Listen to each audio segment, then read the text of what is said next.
Hello everyone, welcome back, and in this video we are going to do the retinal processing of visual sensation.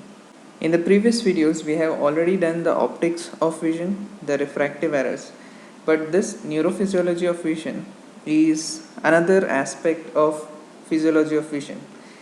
This is the one which deals with how retina takes the light energy and converts into electrical energy, that is called as phototransduction, which is the function of photoreceptors, rods and cones. And this involves the visual cycle, as we have seen in the previous lecture. It was on the photochemistry of vision, and phototransduction was explained in that video. But today we are going to see the second step, which involves the processing and transmission of visual sensation by the retina. So how the retina itself, the processing of the electrical energy or the light energy which is converted into electrical signals gets processed in retina is done under the heading of processing and transmission, and then that changes in the membrane potential will then be transferred in the form of action potential by the help of visual pathway, which will be dealt next in the next videos. So that processing of the signals will be dealt in this video. Then the third aspect also is there for understanding the neurophysiology of vision, that is the perception. So visual perceptions, that is the function of visual cortex and the associated cerebral cortex areas, will be dealt further in the subsequent videos. So these are the basic process which occurs and are helpful to understand the neurophysiology of vision. First was phototransduction, that is the change of light energy into electrical energy or electrical signals, and then the processing which occurs in the retina by the help of retinal cells and then gets transmitted in the form of action potential through the visual pathway to the brain, through the optic nerve to the cortex, visual cortex. And then the third step is the perception, that is whatever signals has reached the visual cortex is then being perceived by the help of visual cortex and the associated visual areas. So that is how we can understand the neurophysiology of vision. So let us begin, and to understand the processing of the light, and which is the light which is converted into electrical energy, to understand the processing what is happening in the retina, we have to understand what are the different type of cells which are present in the retina and how they form circuit, so that it then processes the electrical signal and sends it out to the visual cortex. So first of all, let us understand that there are 5 types of neurons. If you consider each of them in the different layers of the retina, there are 5 different types of neurons in the retina. Okay, so the first neuron what we are going to consider is the photoreceptors. So what are the photoreceptors? The rods and the cones. As you can see here, the rods and the cones which are in the outer layer, outer segment of the retina. These are the first neurons in the circuit. Okay, and these are the one which inside which the photoreceptors are present, and those photoreceptors, as we have seen in the previous video, they converts the light energy into the electrical energy. And which type of electrical energy? Whenever the light falls on them, whenever the photons are activating them, they are doing what? They are producing a hyperpolarization of their cell, and that hyperpolarization is then transferred to the subsequent cells what we are going to see. Okay, and the transfer is not in the form of action potential.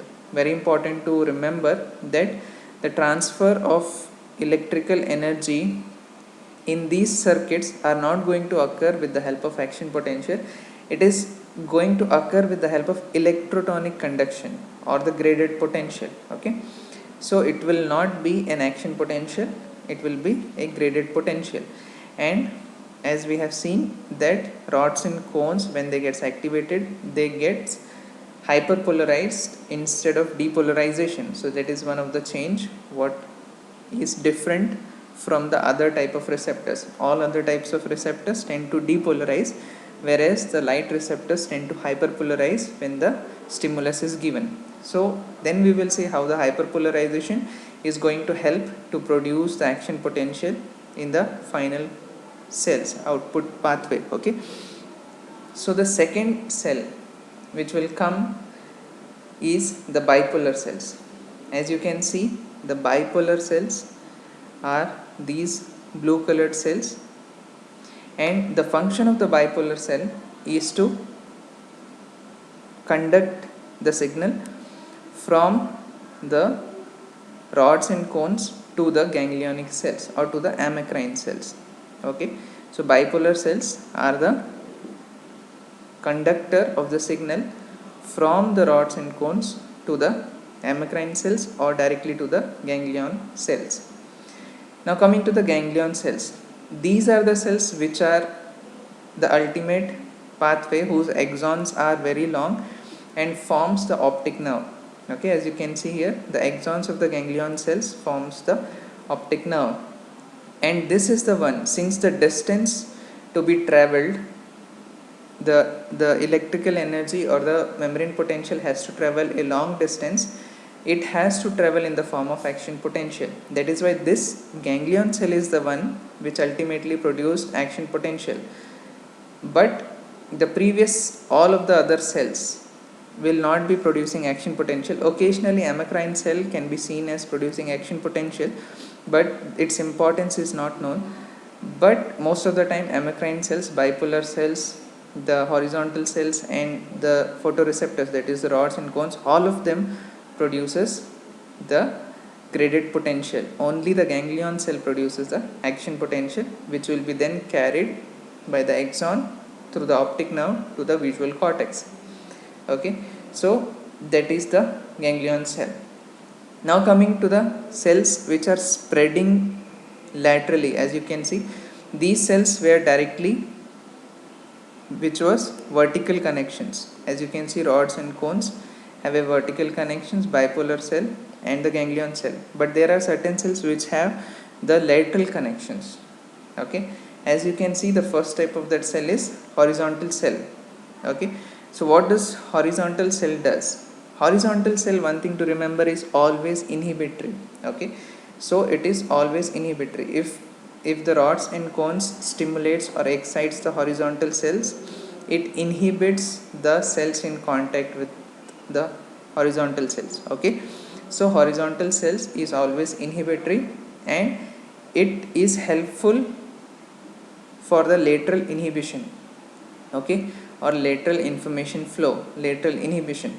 So as you can see, its connection is laterally and not vertically. It connects to the cells laterally, that means it connects to the various numbers of rods and cones.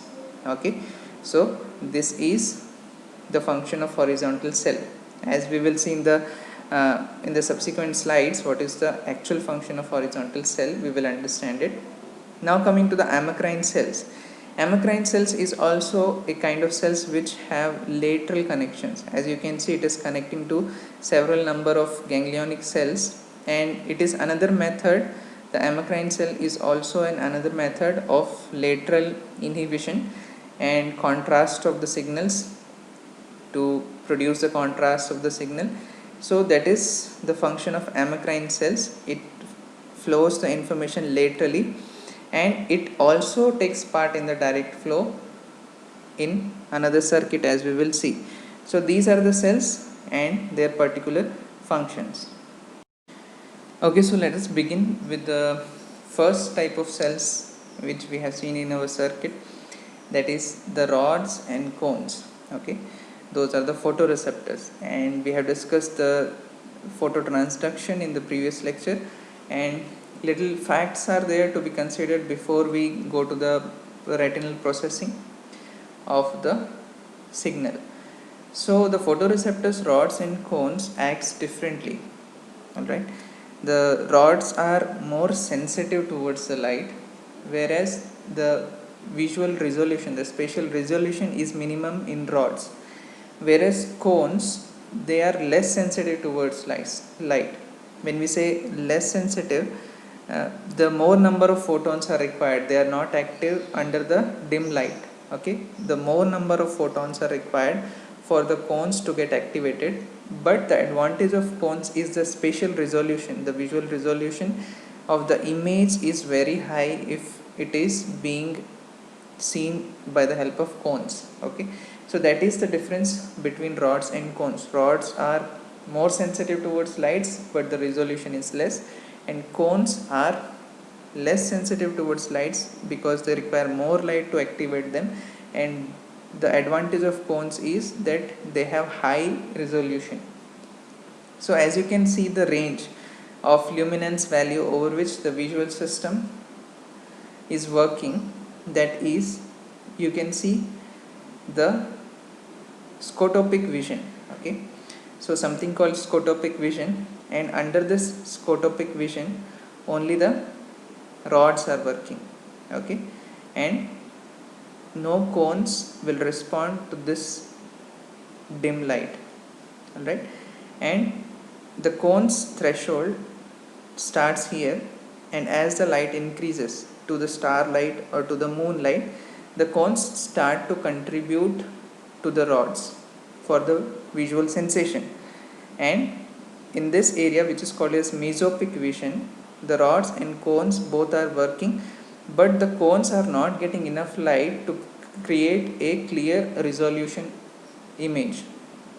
But most of the thing what we see is the photopic vision. That means there is good color vision and best visual acuity which occurs in the indoor light and in the sunlight. Okay, and as you can see, the rods begin to saturate in the photopic vision. That means they do not respond to the change in the light because their channels are already closed. Okay, so saturation of rod begins at this level, and the vision, what is the photopic vision, is the one which is contributed mostly by cones. That is why we, with the help of cones, we have the color vision and the best visual acuity in this photopic vision, and it is contributed by cones and with very less influence of rods. Okay,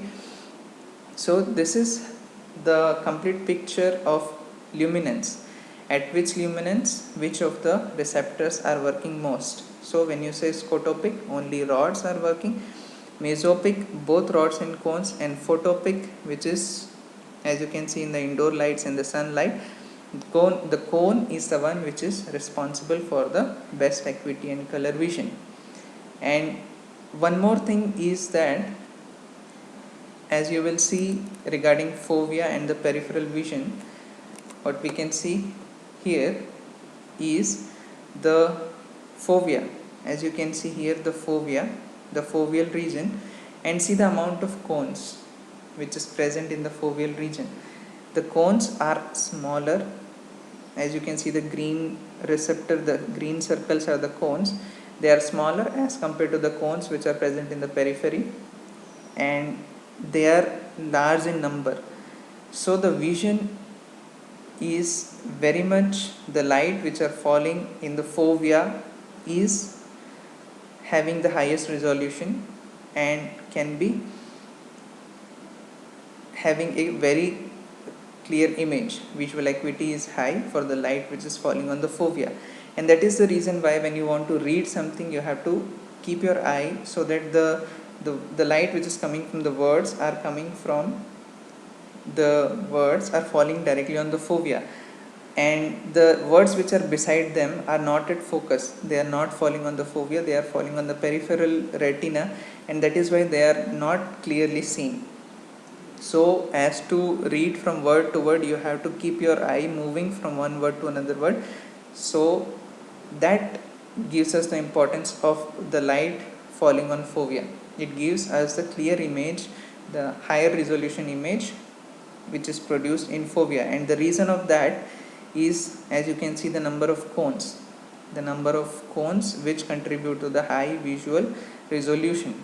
And As we go to the periphery, there is more number of rods as compared to cones, as you can see here. So one more example is when you are in the dark, you don't focus at something and try to see with greater visual acuity.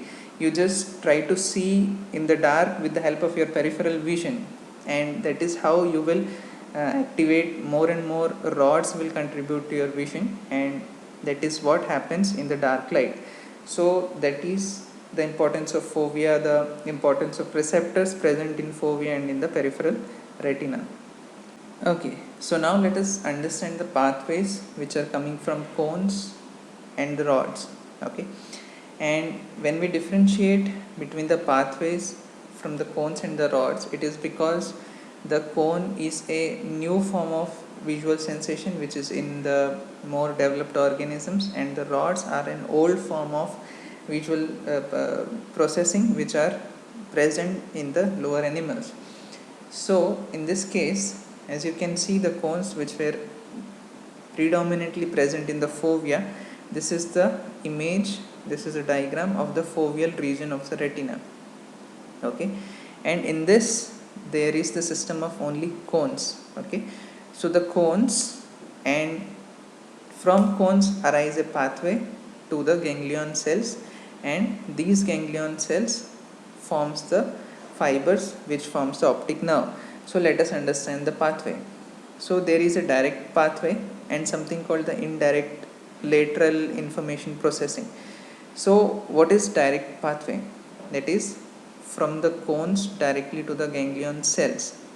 Okay, is the direct pathway. Indirect cell is from this cone to the laterally, if some information is going and then the ganglion cell is receiving the information, that will be indirect pathway, not directly coming from the particular cone but by the lateral information which is coming. So concentrate here in the direct pathway. Okay, so the direct pathway consists of cones. First cell will be the cones. As we look at this cone, the second cell which will be in the direct pathway will be the bipolar cells, and here you can see the cones are synapsing with the bipolar cells, and the bipolar cell is directly synapsing with the ganglion cells. So in the direct pathway of cones, the direct pathway which is coming from cones is made up of three cells. Okay, they are joined or they are synapsing continuously. The first is the cone, the second is the bipolar cell, and the third is the ganglion cell, and then this ganglion cell sends their axons to the brain through the optic nerve. So this is the direct pathway for the cones. We don't have to say much about the indirect pathway because that would be the lateral connections made by amacrine cells to the other ganglion cells. Okay, so just remember about the direct pathway, how it is coming, and this direct pathway which is coming from cone is 4 to 5 times faster than the signals transmitted by the rods. Okay, so let us now see about the rods which are present more in the periphery. This part of the picture is from the peripheral retina, where more amount of rods will be there and less amount of cones will be present. Okay, so let us see the direct pathway from the cones. So as in case of let us see the direct pathway from the rods. So as we have seen in cones, there were three cells, that is the cones, the bipolar cell and the ganglion cell. In case of rods, there are four cells connected subsequently and then forming the circuit. What are those four cells? As you can see here, the first is the rod cells itself. Okay, the rod then synapses with the horizontal cell. The horizontal cell then synapses with the amacrine cell, and amacrine cell then synapses with the ganglionic cells. As you can see here, the bipolar cells is not directly synapsing with the ganglion cell, which was the case here. The bipolar cell is synapsing with the amacrine cell, and then the amacrine cell is synapsing with the ganglion cell. Horizontal cell is not a participant in the direct pathway anywhere. Okay, So neither in the rod pathway nor in the cones pathway. So once again, the rods pathway consists of the rods, the bipolar cells, the amacrine cells, and then going to the ganglionic cells. So 4 cells are there in the pathway of rods. This is the circuit, or this is the pathway for the rods, which is the direct pathway.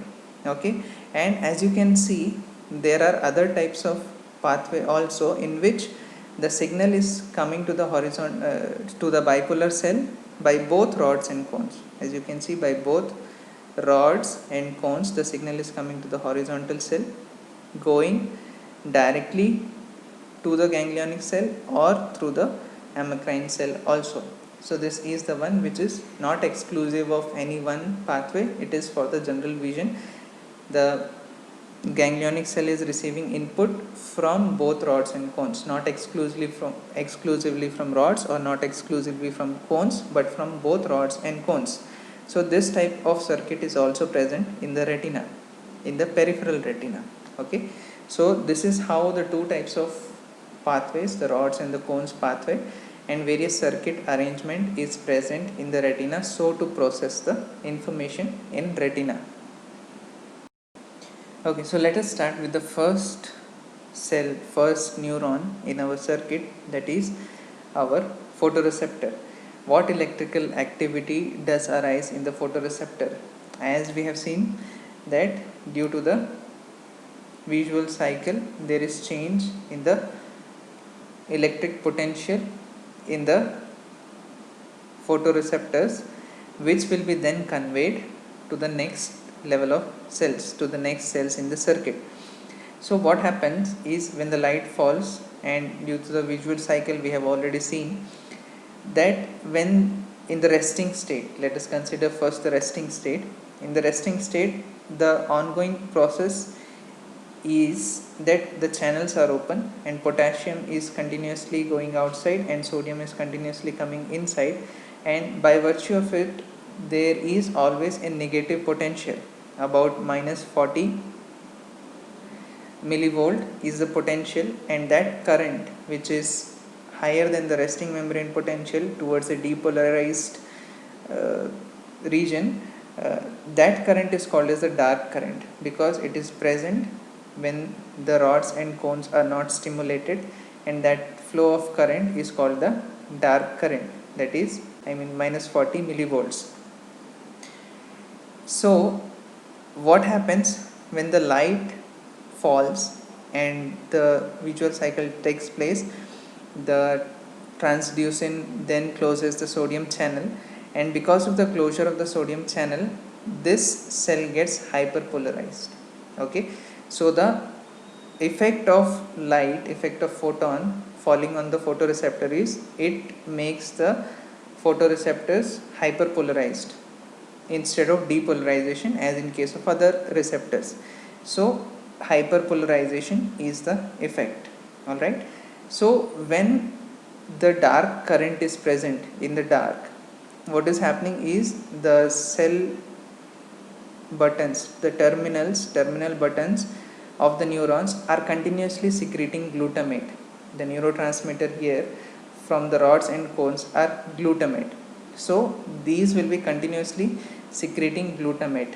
When the light falls, when there occurs hyperpolarization, what will happen? The secretion of glutamate decreases. Okay, so that the secretion of glutamate will decrease, and that will then transmit the hyperpolarized electrical activity, and whatever activity is going to get transmitted, as we will see in the next slides, will be affected by the decrease in the glutamate secretion by the terminal buttons.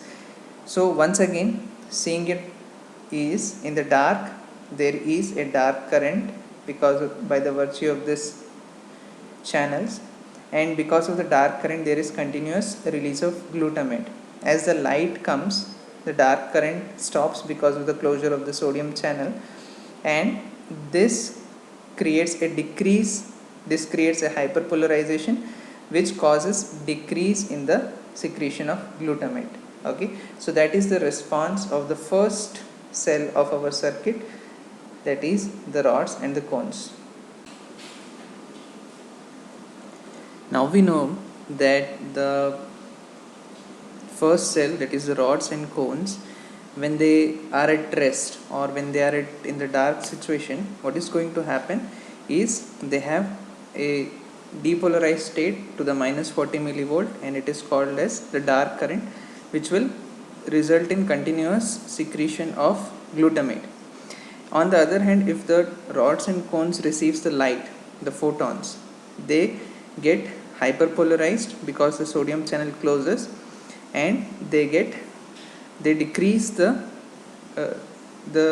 secretion of glutamate. So that is what happens in our first cell. Now coming to the second cell in the circuit, second neuron in the circuit, which is the bipolar cell. Okay, so what is going to happen in the bipolar cell is two types of response can be produced by the rods and cones to the bipolar cells. Okay, so the rods and cones can affect the second cell, that is the bipolar cell, in two ways. What are those two ways? The first way is depolarizing, and the second way is hyperpolarizing bipolar cells. That means that if the rods and cones are stimulated by the light and they are hyperpolarized, that hyperpolarization can either create depolarization or hyperpolarization in the bipolar cells, and these are the two different type of cells present lying side by side. Okay, and this is helpful for the mechanism of lateral inhibition and also for the contrast, separating the contrast border in the visual image. Okay, so this depolarizing and hyperpolarizing bipolar cells lie immediately against each other, provides a mechanism for separating contrast borders in the visual image as well as for the lateral inhibition also. So the question is, how does the hyperpolarization produces a depolarization, and the hyperpolarization, and still it is producing a hyperpolarization in the bipolar cells. So there are two response of the bipolar cells by the stimulation of hyperpolarizing potential of the rods and the cones. So let us see how does that occurs. Concentrate in this diagram that this is the cone which has been stimulated by the light. Okay, so this light is falling on this cone, and the two possibilities, as I told, is either it gets depolarized or it gets hyperpolarized. So let us see the mechanism first. Alright, so what is going to happen first of all in the cone here is when it gets stimulated, it gets hyperpolarized, and when it gets hyperpolarized, the glutamate secretion decreases. Now first thing, okay, this glutamate which is being secreted can be acted on to the bipolar cells by separate receptors. Okay, so it can be acted on, the glutamate can act on the bipolar cells, two different types of bipolar cells, by two different receptors. The first type of receptor is AMPA or kainate receptor. Okay, and the second type of receptor is metabotrophic glutamate receptor 6. Okay, so what happens is the action of glutamate on metabotrophic type of receptor is inhibitory. Okay, and the action of glutamate on the AMPA kainate type of receptor is stimulatory. Okay, so what will happen, that the glutamate will stimulate the AMPA kainate receptor or depolarize the AMPA kainate receptor, and the glutamate will inhibit or hyperpolarize by the help of metabotrophic glutamate receptor mGlu-R6. Okay, so till now is it clear that what is happening is glutamate, if it is releasing, it is stimulating the bipolar cell by the help of AMP and kainate cell, and the glutamate, if it is releasing and acting on the bipolar cell with the help of metabotrophic receptors, it is inhibiting the cells. Okay, so Now let us fit this in depolarizing and hyperpolarizing situation. So what happens is when the light comes, okay, when there is, let us see from the start, from the beginning, when there is dark, okay, and at that time there is a dark current. So when there is dark current, what is happening is, let us see this connection first. So when the dark current is there, there is continuous secretion of glutamate, and that glutamate is keeping this under inhibition, okay. And when the light comes and this cell gets hyperpolarized, the glutamate secretion will decrease, and this inhibition on the bipolar cell will be stopped or decreased, leading to the depolarization or stimulation of this bipolar cell. So this is the way in which it is stimulating or depolarizing the bipolar cells. Once again, in the dark situation, because of the help of glutamate acting on metabotrophic receptor, it is inhibiting the bipolar cell, okay. And as soon as the light falls on this cone, it will get hyperpolarized and the glutamate secretion will decrease. Since the glutamate secretion will decrease, its inhibition on the bipolar cell will decrease, and this bipolar cell will then get depolarized and cause the depolarizing potential to move forward. As we know that it will also conduct the electrotonic potential, only the ganglion cell produces the action potential, okay. So this is how the first neuron, that is the cones and the rods, produce a depolarization on the bipolar cell. Now how they cause the hyperpolarization? So let us see here, in the dark situation what is happening is, in the dark situation the glutamate is continuously releasing because of the dark current, and in that case this is being stimulated continuously, it is being depolarized continuously, okay. When the light falls, this gets hyperpolarized, okay. When the light falls on this cone, this get hyperpolarized and the glutamate secretion decreases. As the glutamate was stimulating this, so the stimulation will also decrease and this will get hyperpolarized, okay. Instead of glutamate which was depolarizing it, when the light falls on it, it will become hyperpolarized and the secretion of glutamate will decrease, and thus this bipolar cell will also, from the state of depolarized state, it will go to the hyperpolarized state, and that is how the first neuron, that is rods and cones, is affecting in a depolarizing way in this situation and in a hyperpolarizing way in this situation, by the virtue of two different kind of receptors, that is the AMPA receptor and the metabotrophic receptor, okay. So this is the mechanism behind the hyperpolarizing and depolarizing condition, and as this is shown in the diagram as a one neuron, one connection, this doesn't occur in the retina, this occurs as a two different set of neurons connection, okay. So here will be one cone connecting with this, and then there will be another cone which will be connecting with this, which are lying side by side. So just for the sake of explanation, it is shown in this diagram as a one situation, but it occurs as a two different set of pathways, two different set of neurons lying side by side to each other, which facilitates the lateral inhibition and the contrast of the image, okay. So this is how, what will happen, the depolarization and the hyperpolarization of bipolar cells takes place. There is one more mechanism by which this two types of bipolar cells can be produced.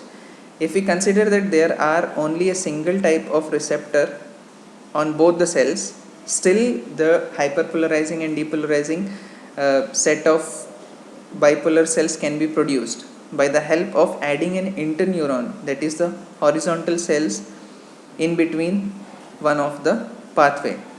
So what will happen if the glutamate what is secreting here is only stimulatory on both of them. Let us say that they are acting through the AMPA kinase receptor only on both of them.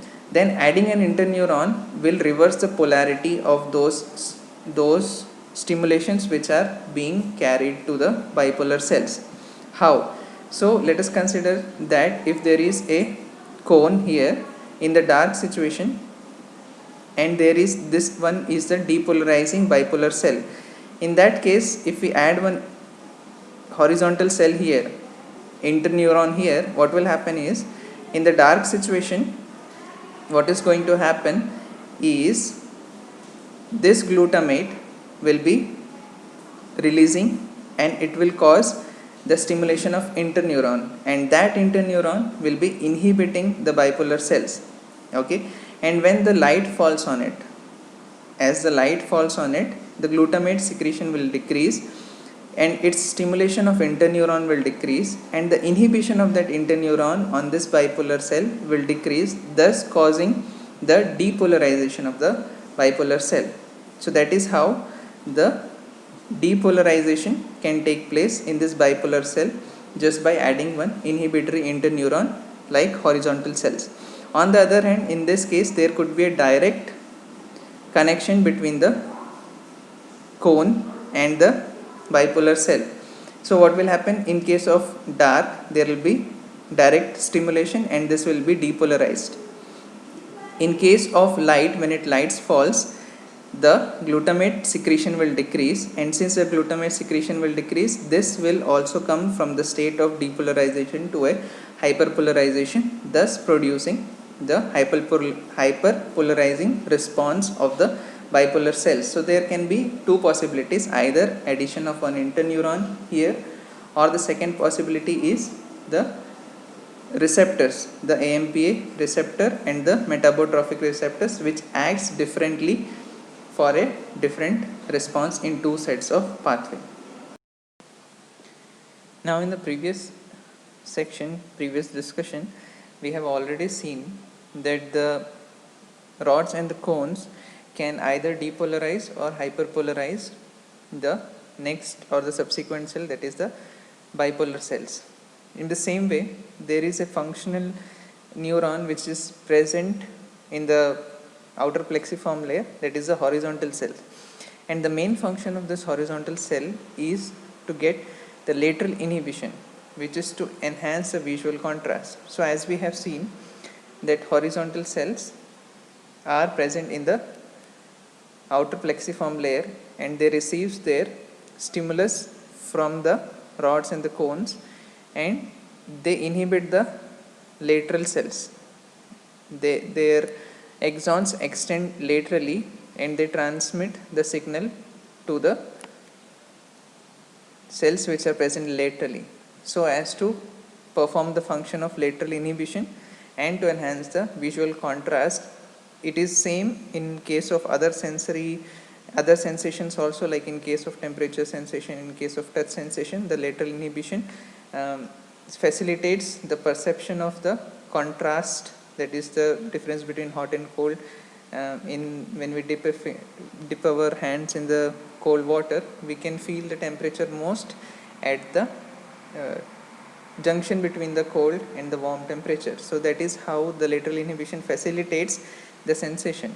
And in the same way, the light, as you can see, if the light beam is falling, this will be the area which will be excited, and there will be a surrounding area which will be inhibited, and this inhibition of the surrounding area is done with the help of two mechanisms, that is first by the horizontal and amacrine cells, and second by the contrasting nature of the bipolar cells, what we discussed in the previous slide. So that helps in the having a contrast in the visual image. So that is the main function of horizontal cells.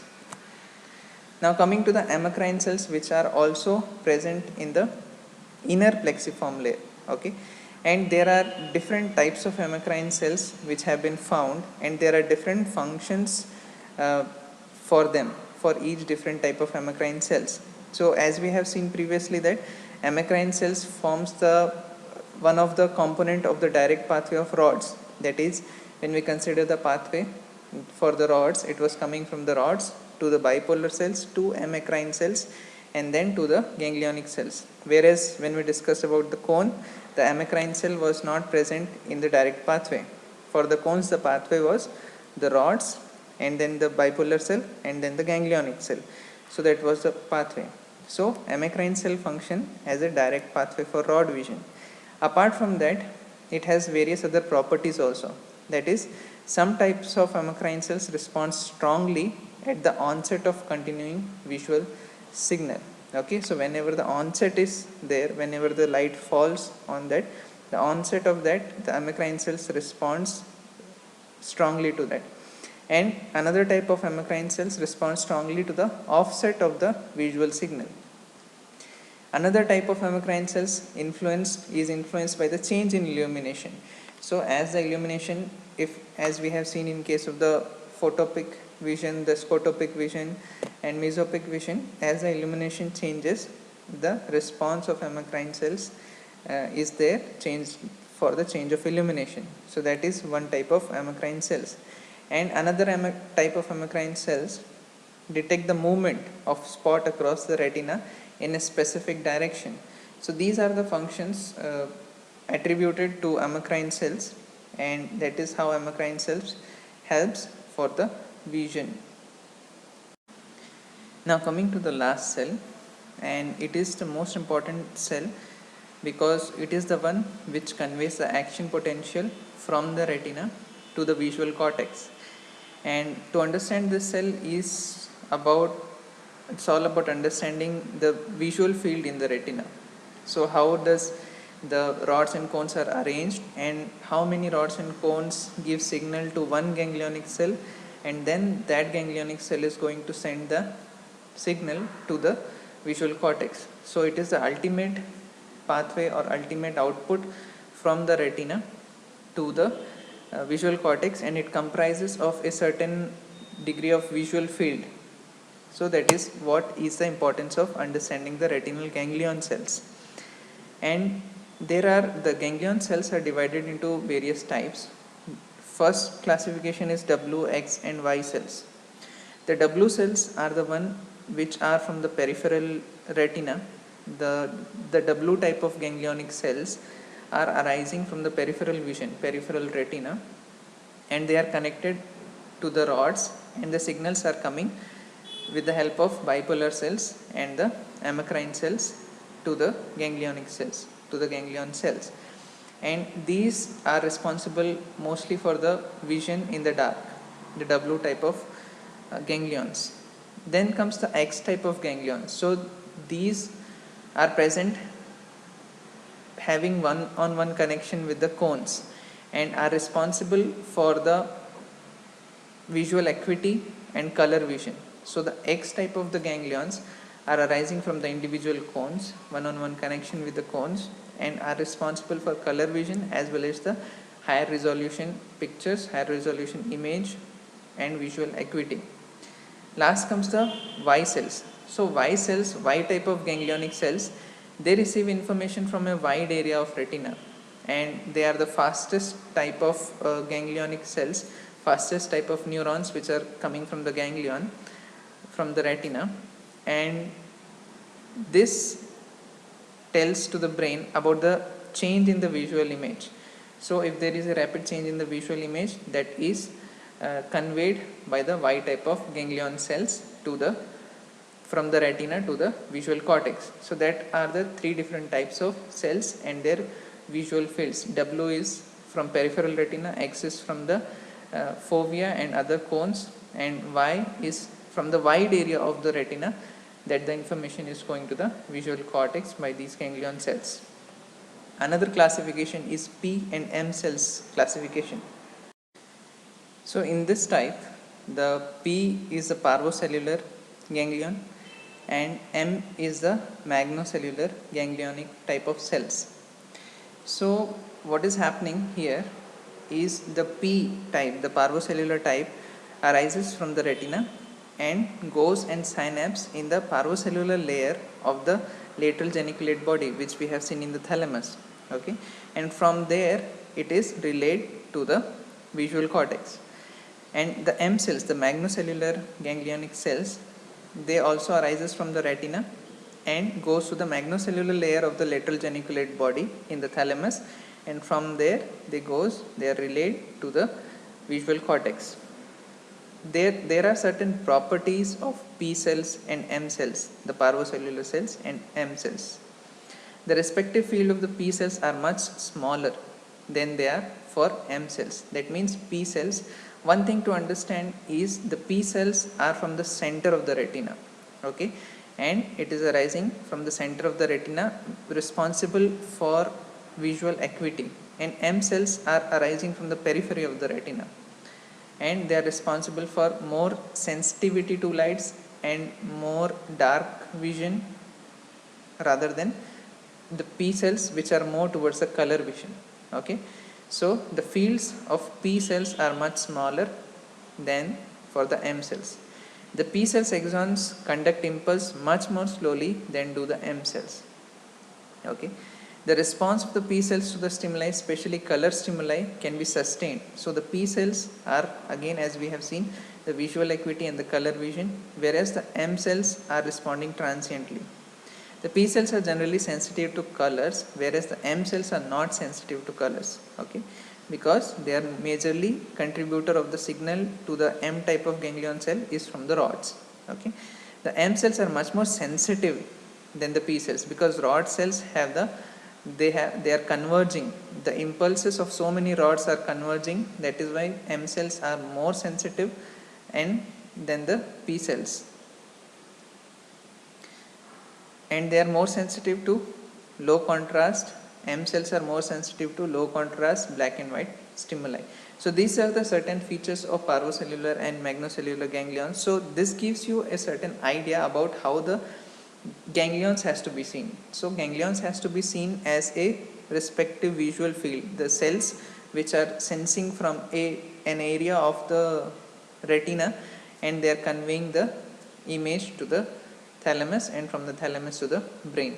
So that is how it has to be seen. Now coming to ganglionic cells. So what happens in the ganglionic cells? There is an on and off type of response. Okay. So what should be understood about that on and off response? What does that means?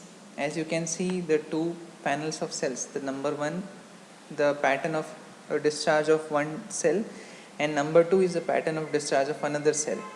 So the pattern one is excitation and the pattern two here is lateral inhibition. What does that mean? If you see this figure what we have seen before, let us say this is the activity of the cells when this is the area and this is the activity of those cells, those neurons present in that visual field. So let us say this is, first of all, this is a visual field and a small beam of light is being thrown on that visual field. In that case, what is going to happen? The light which is being in the right under the visual field which is right under the light beam is going to behave in a certain way because of its excitation, and the visual field which is surrounding that region.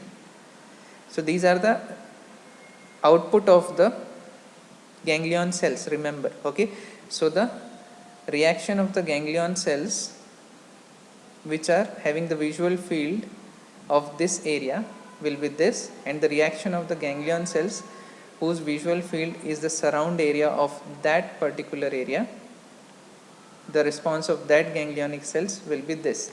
So now what is happening, as you can see, first thing to understand here is that there is background discharge before itself, before the light is being fallen on the retina. So as you can see, all of them, the center of this visual field and the surround of this visual field, both of them has a typical discharge, okay, which is because of the dark current, if you remember. Okay, so this has a tonic discharge. All right, and when the light is on, what is going to happen? At this time, the moment the light is on, the discharge increases. Okay, the discharge increases and then sets itself in a higher frequency. As you can see, higher than this, gradually sets itself in a higher frequency of discharge. This is the response of ganglion cells which are present in this area. Okay, and now if the light is off here, as you can see, what is the response? The discharge is decreasing. It has decreased rapidly and then it comes back to a tonic level of discharge, back to the normal. So this is the on and off response. That means when the light is on, the discharge completely increases rapidly and then slowly sets itself in a higher frequency, and when the light is off, it decreases rapidly and then sets itself slowly to a lower frequency of discharge. So that is the response of the center ganglions, the ganglions which have the visual field of the center. Okay, what is happening in the ganglions which are surrounding them? What is happening in the ganglion which are surrounding them is the outcome of lateral inhibition, and lateral inhibition, as we have seen, is the property of, first is the horizontal cells, then the property of two types of bipolar cells which are depolarizing and hyperpolarizing, and third, it is also a property of amacrine cells. So with the help of these three features, lateral inhibition is contributing. So what is happening to the surround ganglions, the ganglions which are receiving impulses from the surround of this field? So in that, what is, because of lateral inhibition, when the light is on, their discharge is completely vanished. Okay, so that their discharge is decreasing. So as you can see, it was discharging before, but because of lateral inhibition, their discharge is absent, decreased to a very low level. And as soon as the light is off, the lateral inhibition is suppressed, the lateral inhibition is gone. Since the lateral inhibition is gone, it comes back, it rises rapidly and then comes back to a normal discharge level. Okay, so this is the function of lateral inhibition. It is sending to the brain a two pattern of stimulation, two pattern of neuronal signals, which can then analyzed as a contrast. Okay, as a contrast of what is happening in the center and what is happening in the surround, and that helps in giving the visual acuity as well as the contrast of the image. So that is what is the response, on and off response of the ganglionic cells. We can see more details in this diagram also. We have already discussed this diagram and how the role of bipolar cell is helping in the lateral inhibition. So in this diagram also it is depicted the same, but there are two different types of ganglionic cells.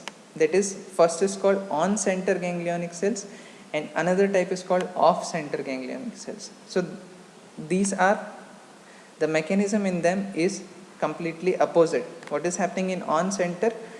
That means if the light falls on the center, if the light is on the center, or light falls on the center, their stimulus will increase rapidly, and when the light is off or the dark spot is there on the center, their stimulus is absent completely. So that is the on center ganglion. Whereas what is happening in the off center ganglion is when the light falls on them. Okay, when the light falls on them, the impulses, as you can see here, is completely absent, and when the light goes away, the dark spot falls on the off center ganglions, there will be impulse coming back to normal. So these are the two type of ganglions which are present side by side to each other, as we have seen the on center bipolar cells and off center bipolar cells which were present. Because of these on center and off center bipolar cells, there is presence of on center and off center ganglion cells which are kept side by side, so to enhance the contrast of the image.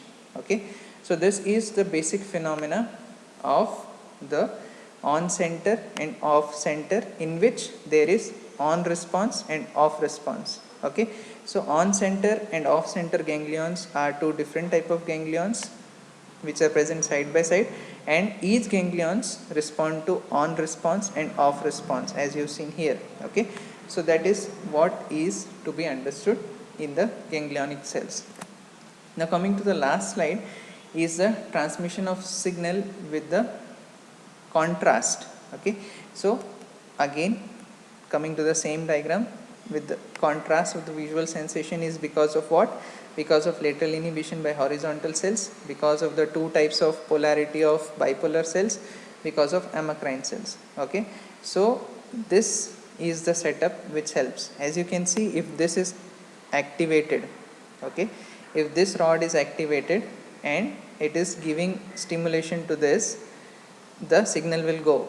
But if all three of them are activated, okay, if there is no contrast of visual image, there is no black and white contrast of visual image, what will happen? The signal will be not passing or not facilitating. Okay, what is to be understood here is the contrast image is perceived as if when we see the letters, the words, okay, it is written on the white background. So there are black spots on the paper and there are white spots on the paper, and those are being perceived as a separate with a high visual acuity. That is the importance of a contrast image falling on our eye, and that contrast image will be then perceived by us. At the same time, if you have written something white on white background with the white fonts on the white background, it will be impossible to read it, isn't it? So that is what is the importance of contrast and how it is enhanced in our eye because of the contrast inhibition, lateral inhibition. That is, when the black spot falls here, this responds to stimulate this, whereas the white spots which are falling here will not be stimulating. Or let us say if there is a white spot what is falling here but the dark spots here, so it will be stimulating this and there will be no stimulation of these neurons. So then the impulse can pass through very easily. But if all the three are getting stimulated by the black spots, or all the three are getting stimulated by the same amount of light, what is going to happen is the stimulation of these to the horizontal cells will inhibit the stimulation of bipolar cell. So then the bipolar cell will not be able to transfer its potential to the ganglion cell because it is being inhibited. In that case, the image, the sensation will be very less, or the proper visual acuity will not be there. So that is the importance of lateral inhibition as well as the contrast of the image to be perceived as a clear picture in our brain. So that finishes the topic of retinal processing, and I know it is a very large video, so you can process it like once at a time. You can see small chunk of the video and you can understand it. I hope it will be helpful to understand because this was a vast topic. You can take separate times to understand it, and I hope it will be helpful. Thank you.